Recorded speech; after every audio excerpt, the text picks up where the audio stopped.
What is up, YouTube? Con here once again, and it is time for another Konmentary video.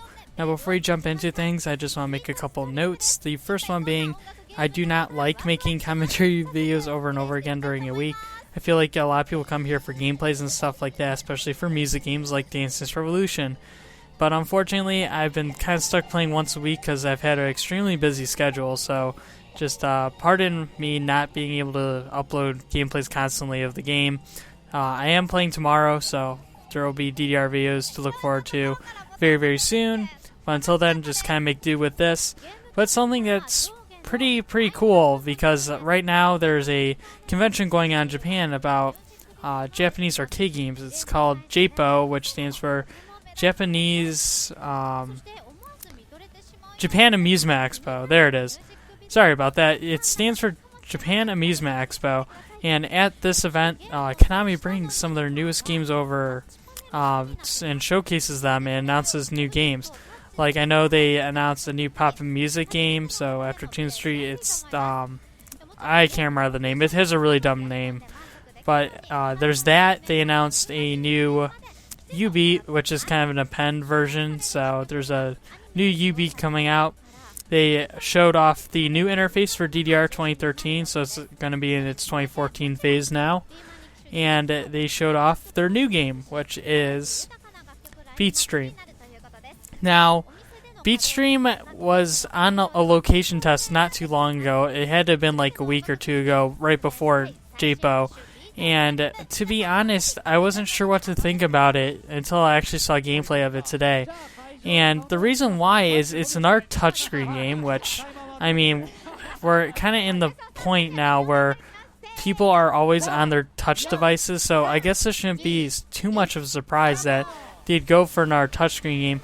But what bothers me is they kind of already have two touchscreen games already, U-Beat and Reflect-Beat. I know U-Beat, you're not really touching the screen. I know on the iOS version, stuff like that, you are.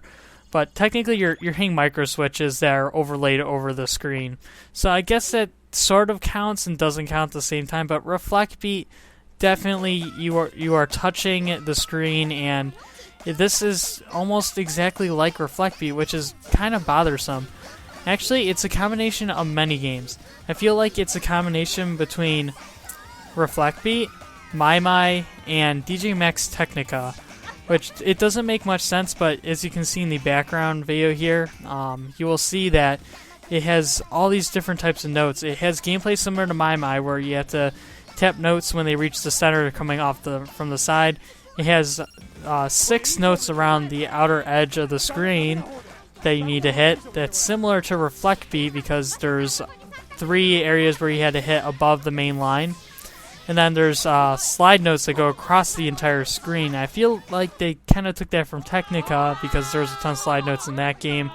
There's 2 different kinds. There's a chain note and then a slide note. So, yeah. Just, you can see in this background gameplay, I'm going to just loop it over a few times. This is from JAPO during Konami's live stream event for Sound Valtex booth and BeatStream. So, I will put a video in the description, a link there for you guys, so you can go ahead and check out the full video with the full audio and everything like that, so you can hear everything that they're talking about if you can understand Japanese. But what do we honestly think about this game? Now, I'm not saying, this is going to be a bad game by any means. I'm sure it's going to be a pretty popular game because the cabinet looks gorgeous, and I love how they interfaced all the screens together, like all 8 of the screens along the 4 style cabinet. I'm not sure if they will come in different sizes and stuff, but at the Amusement Expo right now, there's 4 linked together, and there will be images spanned across 4 of the cabinets, and it just makes the game look super attractive. There was a video that they also uploaded where someone got a full combo, and the full combo stretched between several of the screens above the cabinet, and I just think that's super flashy, and it's something unique that no game has really, taken advantage of yet, if that's really the correct thing I want to say. But I feel like we could somehow implement multi-screens from other people's cabinets into our game, and I don't know. It's something cool that I haven't ever seen done yet. And the gameplay though is so unoriginal. That's what's hurting me right now. And I feel like it's too complex. Like, they really pushed this one to the edge, and I just don't know how well it's going to play out because of that. I feel like there's too much stuff going on. Altogether, I mean, besides the 3 different types of note areas on the screen where, you know, it's the my center, it's the reflect beat outside edge, and then it's the Technica sliding notes. There's different types of notes that go into the center, like hold notes and slash notes, so you'll have to slide your finger really fast across where the note hits. And I just feel like you're too bombarded by what's going on with the screen, and that the game's not going to catch on as much as Konami is intending because there's too much complicated stuff going on the screen. And not to mention, when you are looking at a screen, like to play an arcade game, when you're that close to it, you don't really visualize the entire screen, which is what made Technica such a great game. Was it made you read specific parts of the screen as it went along. You just were following the line as it went from the top of the screen, where your field of vision was, and then to the bottom. And it was the perfect view away from the screen where you were standing to understand where your placement was in the game. And I feel like with this game, because it utilizes the screen so fully, that it's not going to be a very good game. I mean, Reflect Beat doesn't use the full screen. U-Beat does, but I mean, it's a little bit different because it's big, bright squares, and it doesn't take up like a fraction of the screen like this game does. So I don't know. I really do not know how I feel about this game, and I don't know. It just bugs me that they would just go and release a combination of all these video games together. I mean, what do you guys think? Do you think this is a cool, innovative touchscreen game, or do you guys think that it's not very innovative, it's not creative, and this is kind of a silly gimmick? Because that's exactly how I felt about Future Tom Tom.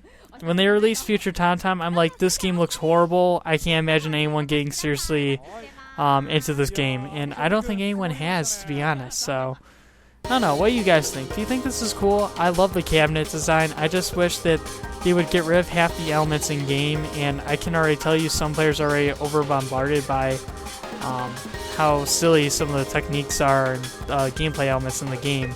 They had 2 Reflect Beat players play this game, which is what you're viewing in the background, and they couldn't pass it. I mean, it's really tough. Mind you, that might be a really difficult song on the highest difficulty, but I mean, still, they should be able to comprehend a game like this because they're very good at a touchscreen game that's very similar. So, I don't know. What do you guys think? Leave me a comment down below. I love reading comments about what people think about this new type of video game. Don't forget to leave a like on this video, subscribe if you guys haven't already, and I will see you guys later. Peace.